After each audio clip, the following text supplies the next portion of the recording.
Hello and welcome to episode 1 of the Horti Sessions with me, Paul from Flat 50 Arts, and Paul Romain from Forest Gate Arts, and we're joined today by our special guest, Sannie Fox. Hello. Hello. Yeah. You got shorts on again. I know. Can't believe it. Constantly got shorts on. I've Relentlessly. never seen you. You don't like shorts? No, I've never seen him in anything other than shorts on film. Sannie, you've just performed a song for us. What was it called again? It was a cover, and it was called Everybody's Free. So that song is performed by a boy, really. Quindon Tarver is his name.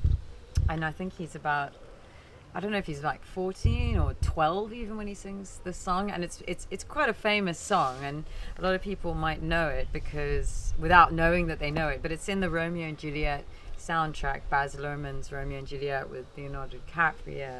How did you change up the original with the loop pedal?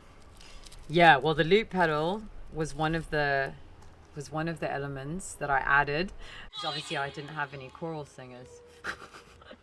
Next time we can do another version. Next time I'm coming back. you guys can.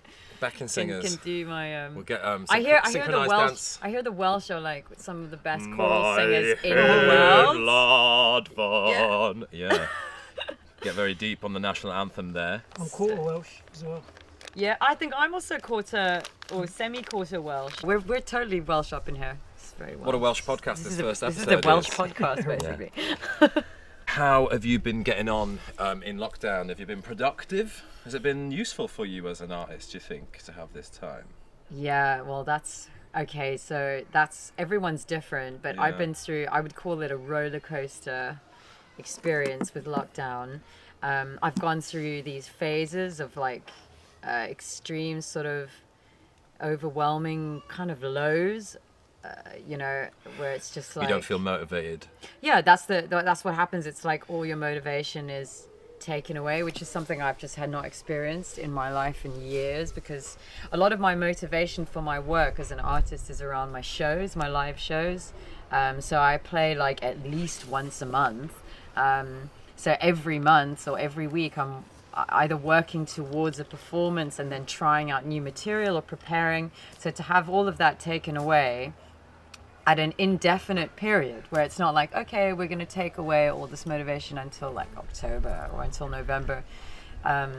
Incredibly, and you just find yourself idle, and which is just so, Yeah, and it's so hard to do any other work to make money. Like, you can't play music. No, you can't put on events. You can't do any live shows. Performances. Yoga classes are probably very difficult to run. Yoga is You also teach yoga, crazy. Right? Yeah, it's there's no yoga classes you can do online, but people like can't I've go also to had the gym. companies that I work with that are lowering their rates to make them extremely low. It's just not enough money to bother doing it's really, really tiny amounts of money, and then it's also really difficult to do that because I'm working kind of full time. And so then you've had like the stress and up and down with like work financially, then no live performances, which screws your schedule that you're used to doing. And then you on the days where you're feeling good, then you get some stuff done that you wouldn't usually get done, right? Well, what I've done, I think I've been through this period. I've been through these ups and downs where I kind of enjoyed it, and then I was like, okay, it's a wasteland, there's nothing, and we're all just going to enjoy this time because it will change. And then I just got into it, and I just became very idle for like months and just doing nothing and like whatever, it doesn't matter. And I did drinking more than usual, actually, like because there's just nothing going on, and then going through kind of real downs about it, and now I find I've gone through this new phase where I'm like, I can't keep going on like this, and I've started to not invent things to do, but I've started to I'm starting to create structure because I need to create some structure because I can't stand this idle floating around doing nothing. It's not. I like to be 4 months. I know it's a long time, wasn't it? It's very long. So natural. This is so wonderful to do stuff like this where I've been preparing to play this song, and then it feels again like my old self, and I've actually got a mast or a foundation, and I'm just actually now what I'm doing is I'm creating every week. I have some sort of video I'm going to release or some sort of recording or something, so that that I can, and it's working for me, and I'm feeling really much better for now about it. I'm working on my next release, which is either going to be, I'm not sure if it's going to be an EP or an album. But so I've been mainly just drinking lots of alcohol and having these kind of messy work nights and mornings, just writing the guitar parts and structure. So I've got all these songs that I'm really excited about.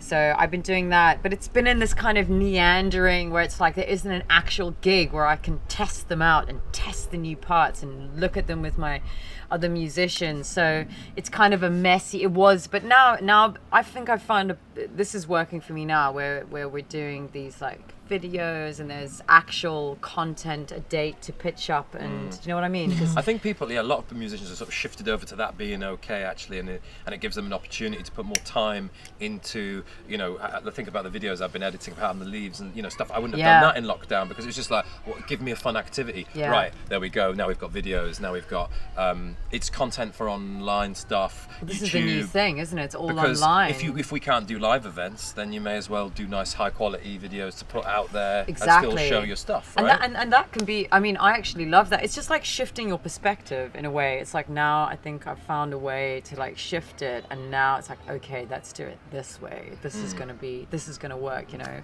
But it still goes through these kinds of ups and downs a bit because of that cloud in the back, which is like, do you have a job, and when are these restrictions going to lift, and it's kind of this, maybe till the end of the year. I don't really like to think about it.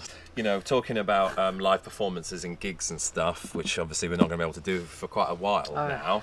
I guess the three of us can discuss briefly positive and negative experiences with live performances, if there's anything that stands out as a really good gig and a gig that wasn't so good.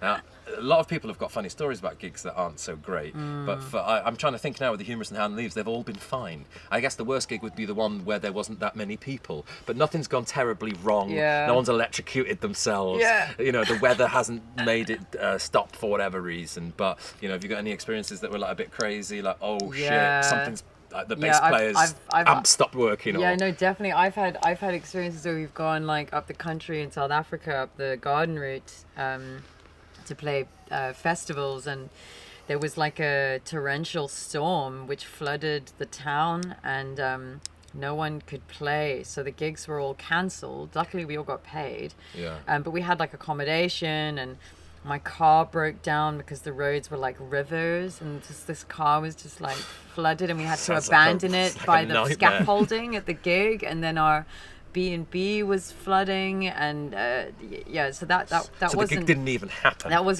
that bad. That wasn't, no, that's a natural disaster. The gig didn't even happen. Right, well, that's the extreme of gigs going wrong, isn't it? I've had an amp explode on stage in Joburg. And definitely gigs where there's no people. I've had that. in London or just anywhere? No, I'm thinking of one in South Africa where I played to it was my parents and the sound engineer. And difficult to find the motivation, isn't it? It was when you look out at that. Yeah, I think I got so down about it. I just left my band, and it was one of my first solo gigs, and I was really scared about going solo, and I was just I was so down about it. I drank so much alcohol, I was just swaying on the stage. It wasn't great. And then your mum and dad were like, "You were wonderful." No, the sound engineer was great. They were just oh god, okay. I don't think I've ever been drunk on stage. You've never been drunk? Never been drunk. Wow, No, setting an example there. I just couldn't do it. Because I started off as a drummer, so it was you can't be drunk. Can't fuck the pulse up. Probably my worst gig was as a drummer, because I turned up at a gig as the harmonica player, and the drummer didn't turn up. And they said, "You can play drums, can't you?" Of course, there was a soul band doing James Brown. Oh, that's quite well, complicated. but can you play drums? You can keep a beat. And we started the first song. They all just turned around and goes, "Nah," and they just walked off stage. Said, "No, we can't do this." And I said, it was them "Sorry, that lads, asked, no, I tried." Yeah. Can we do it without a drummer and just harmonica again? Can we try that? That's horrible. It was. It was pretty. I mean, the guys were really funny about it, but it was just they just thought I could play. But, Bill's character. Well, I was a punk rock drummer. I'm not. So maybe Sex Pistols, you could have filled in for. That was one of my best gigs. I was doing a gig at the 100 Club, and was up we was supporting Glenn Matlock, Sex Pistols, and the Sex Pistols turned up to watch him. So you got the Sex Pistols drummer in the audience, and he's watching me drum, and I'm just like, okay, yeah. There's all the someone in a proper band is watching me drum. One of my highlights. Did he say anything to you? I don't remember. No, I don't think. What band were you playing with? October Revolution. Yeah, it was a band that came out, Wasted Youth and the Foreskins. The Foreskins, they could have been on the punk lockdown compilation album. Oh, Scumbags, the Foreskins. They don't exist sound like anymore, punk bands. I think. Well, I mean, it was a punk gig, right?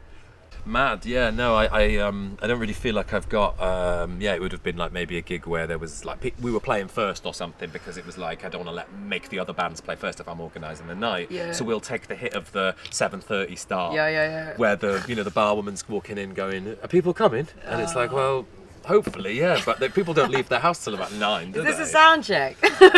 No, we're gigging. This is the gig. Or maybe a night where I'd put on too many bands, like I do sometimes, and then I've got a sound engineer that's being super slow and being really pedantic with everything, and he's cutting into the time like mad. So then it goes from everyone playing 40-minute sets to me going up to the bands and whispering to them, going, "Can you do 25 minutes? Can you do 25 minutes?" And they're going, "Okay." And then I save my band till the end, so we take the hit of that.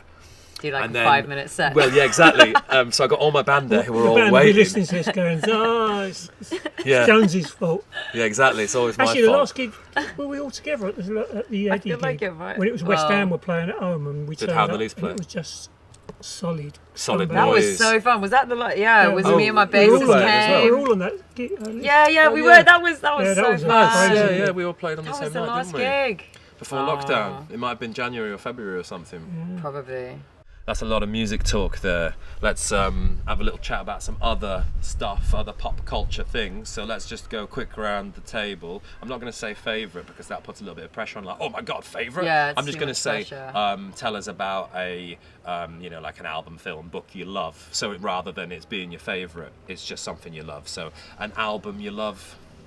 Paul, Sonny, who wants to go first? Mine would be Otis Blue, probably. Otis Redding. Just a massive fan of Otis Redding. You just love Otis Redding. You named your son Otis. Well, I named my son Otis, yeah. The first song I ever recorded in the studio was I've Been Loving You Too Long, which was awful. Yeah, I mean, to get them notes, I couldn't do it. I was trying to be a singer before I was one. Yeah, but that's the one that you stands out as, like, you just love it. You just love every song, the emotion on it and stuff. Yeah, there's not many Otis Redding songs that are duffers, really. They're all really great songs. He's really a great songwriter, and with Steve Cropper and the Stax sound. I love the Stax sound, horns, and and it was mixed. It was I love the fact that it was one of the early mixed bands. I think the album that the Black Keys released, Brothers. I just love that one because it goes solely as well, and they've got a soul cover on there that they do really well. Never Gonna Give You Up. And it kind of introduced me a little bit, even though obviously this music was around way before them. But because I loved the earlier Black Keys stuff, which is more kind of blues, when they dipped into soul, it kind of made me do that as well with, like, the Hopeful Joy Band, How in the Leaves, and it was more like painful, emotional, slightly slower songs. It wasn't just like fast riff-based stuff. It was, take it easy a little bit and feel it a bit more. So yeah, Black Keys Brothers was just a great producer, a banger, and every song on that album is catchy and just emotional and raw, and yeah, it's a sweet album, that one. I love film soundtracks, like album soundtracks, like Romeo and Juliet soundtrack is one that I like. I love that one. And then there's Pulp Fiction, amazing soundtrack. That is an amazing soundtrack. And Trainspotting as well. I just love all those albums. I've listened to them sort of like I'll never stop listening to them. Dance punk 80s stuff. Yeah, just amazing. Is it Underworld? Yeah, Underworld, Born Slippy. Yeah. So good. Yeah, no, film soundtracks, so like, because it's all mixed and matched sometimes. Yeah, it's all when the you emotions get and the feelings from those scenes are mixed in as well, so you get that extra the context, extra bit of something from it. Great. Yeah.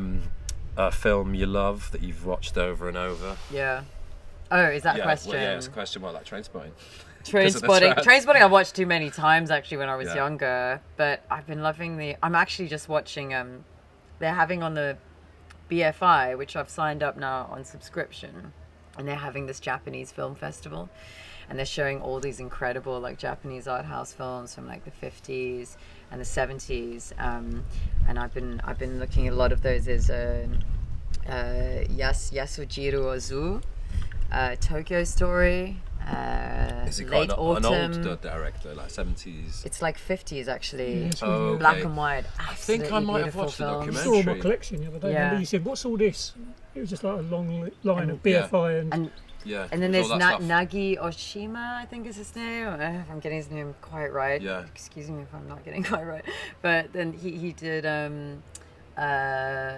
gosh, I can't remember the name now. But he's got one with David Bowie, which I haven't actually watched. A cruel love story or something like that. A cruel story of love, I think. And yes, I've just been.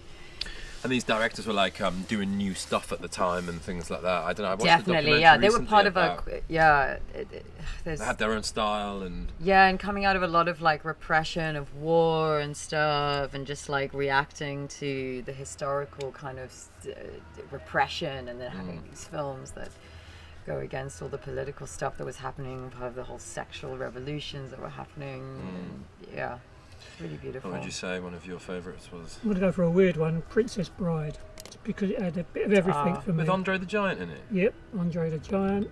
So he had And Pirate Roberts. What's his name? Roberts, yeah, his name Dread. was. Pirate Dread Yeah, Roberts. Dread Roberts, yeah. But it was Which is the pseudonym of the person who runs the dark web. So whoever takes over Really? running the dark web calls themselves Oh, that's right, Pirate yeah. Dread Roberts. yeah, It was 'cause part it of the changes, 'cause documentary. that person changes. That's Yeah. in the film. The Yeah. pirate changes. But it's just great comedy, also great romance. Quite clever for the time, was it? it's Quite just, like it was forward. just mixed everything into a thinking. film very well, rather than I guess I never really took notice of it because I don't know when it came out, 80s. yeah. It is, I think, So I was born in the 80s, so it would have been when I got to the age of whatever to watch films, I wouldn't have appreciated it and thought, like, that's an old film. I'll watch the new ones. You know what I mean? And I've never sat down. I've seen the sword fights in it though, it looks good. Oh, it's fantastic. It's just also Peter Falk's in it, Columbo. You know, he's the old grandfather in it. Yeah, it's just a great film. What's the little chubby famous actor who laughs a lot? Oh, I don't know. I've forgotten his name. He's And he gone right bosses up there. Andre the Giant Yeah, around. yeah. Yeah, no, it's quite an iconic one, that one, isn't Oh, it? it is really, yeah. For some weird reason, I did like the film, but I have watched Clockwork Orange a lot of Oh times. yeah. Dark It's stuff. very dark. It's really good, classic. It is, yeah, I like it. I just liked I guess I liked the dialogue because Yeah. you could understand what they were saying, even though Yeah. you had no clue what they were saying. You could understand what they were saying, Yeah. and I just like Malcolm McDowell's portrayal of Yeah, Alex. he's It's just pretty good, wasn't It's it? amazing. I'll never Um, forget the scene with the eyes, with all the things like on his Just face. trying to cure like, him. Yeah. And These that- blue eyes, just like ah. And at the end, he's not cured, And is those he? bowler hats, Is that like- kind of the thing that it's just like, yeah, is that cute as Kubrick, isn't it? So, favourite food? We'll get right off film and music now.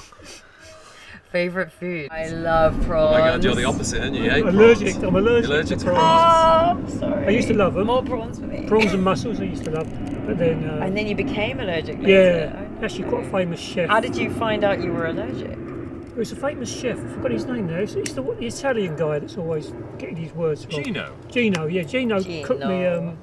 De Campo. Yeah, he cooked me. I was at a festival. Shout out to Gino there. Yeah, I was at a festival and he was cooking for the people working there. Yeah. I was, he cooked me something, and I ate it, and then I walked away, and I started itching like this. And then reaction. I went to work, and I was pushing this big tank of oil, and it rolled over. Why were you pushing? Well, that was my job. I had to get the An oil oil to pusher. because there was no electricity on site, so we had to get the generator going, and it went over my foot. And so, Oh no! so I'm like- Double whammy. yeah, so my feet are all expanded inside my thing, and I'm going like that, and I turned up You at don't know first where to aid. hold. Yeah, and the Sounds first aid, they go, awful. "What's wrong with you?" And I go, "Well, two things." Yeah. It's just gone over my I foot. think, what a drama queen I've got this an one allergy. is. Yeah, I did get. Well, I just had to Prima get sent donna home. my oil God. pusher. Right, well, let's not feed you Sonny's So favourite avocados. food. If then. I'm going to have a favourite food, it's going to be You're joking. avocado. Well, they go Avocados? so well Oh, together. I don't know if Prawn I've even cocktail. ever eaten one. Have you not? Avocado. Oh, they're beautiful. Are you allergic? Maybe. It's a healthy food, maybe, yeah. Favourite food? I do like a Caesar Pizza. salad, which is strange. That's I quite do like healthy. pizza. Yeah, the Caesar salad has to have like Parmesan cheese and croutons and the right dressing and chicken in it. That's a nice. We're both chocoholics as well, aren't we? Yeah, so I would. I you can a be a bit chocolate? of a chocoholic. Yeah. Lately I have been Do like not chocolate. eating a lot, but I do go through phases of like I extreme. think I would eat. bad I think I eat chocolate chocoholicness. every day. Yeah, I stopped doing that. I think I definitely do, and some days it's way more than I other was eating days. like 5 massive chocolates like on my lunch breaks. I at work bought some sometimes, chocolate like, that I something's didn't not love the right. other day because it had some hazelnut in it, and I had about a strip off it, and I put it in front of him after we had dinner. And I said I don't really like that, and then I looked 2 minutes later, and the whole bar was gone. Gone. And then he was sitting there going, "I think the chocolate's done me in," Ill. because he'd already eaten a big meal of some other stuffed jacket potato or whatever before. But yeah, chocolate's probably one of my favourite foods, actually. Yeah, definitely. I love that stuff. Prawns and chocolate. What a great mix. Can't go wrong. Okay, so we best wrap this up then, otherwise we're going to be here all night. We need to get all this equipment in again. Okay, so even though there's no live performances coming up in the near future, what is going on with you? What have you got planned? What's coming up next? So, like, short-term plan is I'm working on sort of, well, like I said, I'm doing a lot of covers actually at the moment, and I'm really enjoying it because I don't usually do a lot of covers. I usually always work exclusively on original material, and I've got quite a lot of material that I'm prepping for my, so long term I'm preparing. I'm either going to release an EP or a full-length album, an EP with B-sides or a full-length album.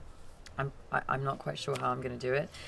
And then the covers, it's more like video releases rather than actual Yeah, releases always because of the video. complications Yeah. of actually releasing covers. It's Yeah. too much trouble, right? Well, yeah, no, I wouldn't. I mean, in the context of kind of this lockdown context, like today, where we've done a video of one. Just experimenting with alternative versions of songs. Exactly, like remixes, kind of.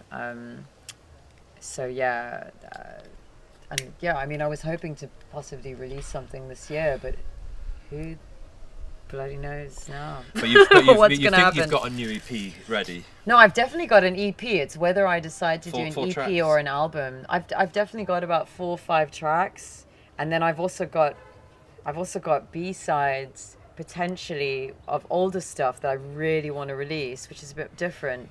So it's either do I put it all onto one album, or I'm kind of curious about. And I kind of like the idea of an EP because I've never done an EP. I've always done full-length albums. But if I did an EP, I would have about 4 B-sides, so it would probably be almost like an album. Right, yeah. So yeah, either way, there will be almost 10 probably tracks that are going to be on the way. Anyway, so there's lots of plans to release stuff. Nice. You got any new music videos? Because I know you like storyboarding them. Yeah, I'm storyboarding 2 music videos at the moment for the 2 of the singles that I want to release on the either EP or album, but I would need to record. I need to record the song Properly to go with. properly. Although I could record it just with I could record it kind of roughly, as long as the BPM is the It's same. the same, yeah. I could do that. So Switch in there's a the lot to video think you about. make, yeah. And I don't want to be sitting around and have all this time wasted, because you don't have to waste the time. You can make this time productive, you know. Well, I mean, in the future, if I there's would a like track to- and there's not really any complications and we can do like a compilation again, that'd be cool. Yeah, that's why And I I'd all have a these. track of you, you know, Yeah, a new you one, a yeah, new you see original if it one. It would came- go out on a Flat 50 compilation with some other great Yeah. artists, like, you know, Gordon be on there and Salts and. I could also maybe just do some Scumbags. singles. Scumbags. So cool. So lots coming up then. EP, album, music videos. Lots in the pipes. Lots of stuff happening.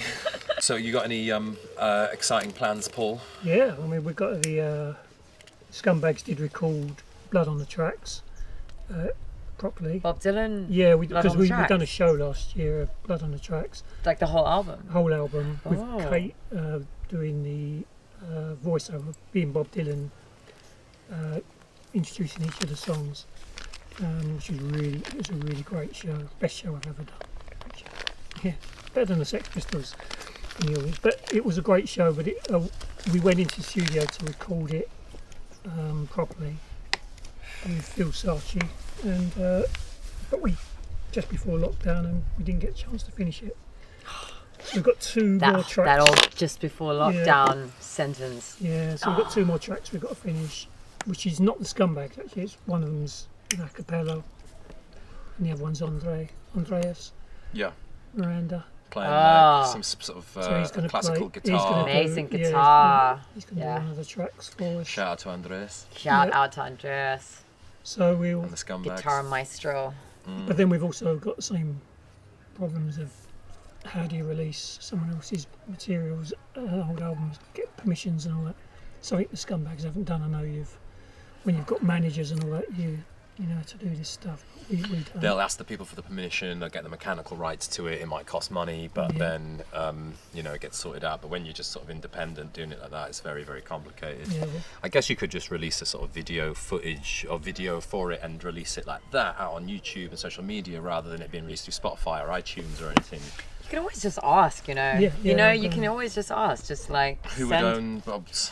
You find out, Google it, and you send them a mail. Like, just contact them. Sometimes these things seem more unattainable than they actually are. Like, and you can just sometimes it's actually more simple. Not always, but there's no harm in just trying. That was the nice thing for the Humorous, the band that I'm in, who did punk covers. We always just did punk covers in a folk style, and that was our thing. We took Clash, the Ramones, Buzzcocks, fast, hard songs, did them with clarinet, viola, accordion. Nice. Really well. But what can you do with that? You can record videos and you can do live performances, and that's it. You can't be releasing them songs because you're not going to really get anything from them. Plus the complications of doing it. And you could ask. So it's nice that lockdowns made us produce original music, because for the first time ever, everybody was at home isolated, and we recorded a song which I showed you before, the video for the Hello, the Punk Lockdown compilation from Kickback Records with 46 punk bands across the UK. It's the first original song the Humorists have done, that shanty style song,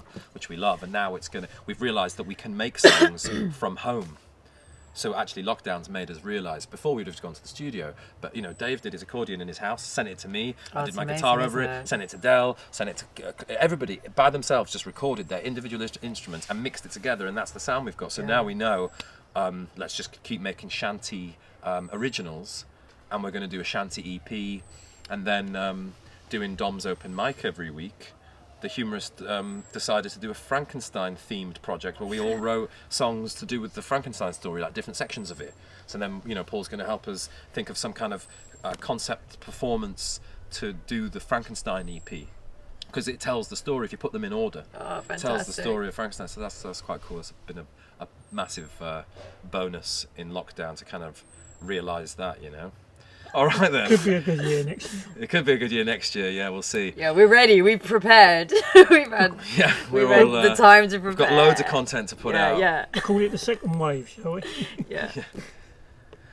Okay, cool. Well, there we go. That was the first episode of the Horti Sessions with our special guest, Sannie Fox. Thank you very much for joining us. It was a pleasure. Thank you for your performance. Which was great. Thank you very much. Fantastic. I really enjoyed it. And hopefully we will get together and play again at some point in the future. We will. Otherwise, we'll just have a barbecue and do something in the garden. And eat some prawns. Some avocado and chocolate. Boom.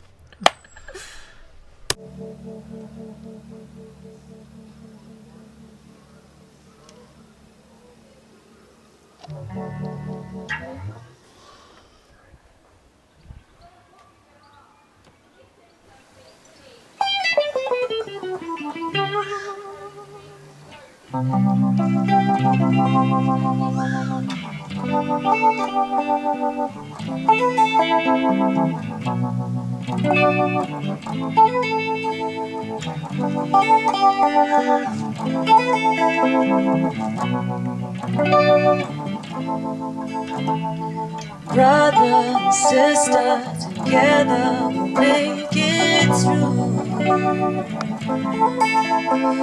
Someday the spirit will take you and guide you there. I know you've been hurting, but I've been waiting to be there for you. And I'll be there, just helping you out. Whenever I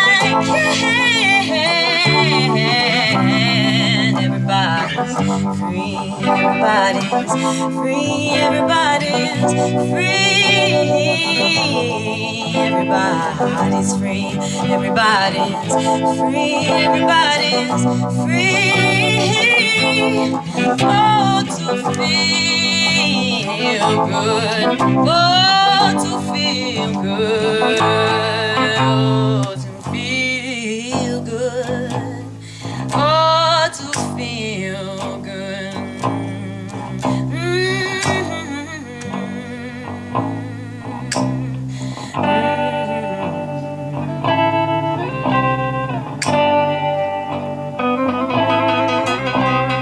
Brother and sister together make it through. Someday the spirit will take you and guide you there. I know you've been hurting, but I've been waiting to be there for you. And I'll be there, just help me out whenever I can.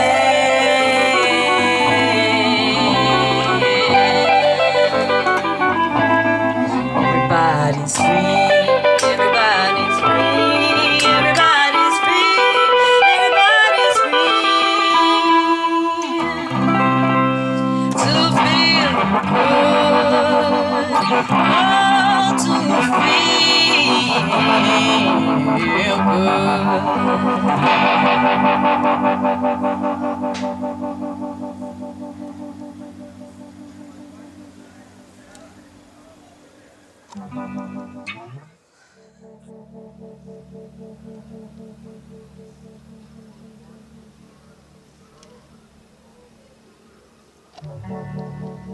good.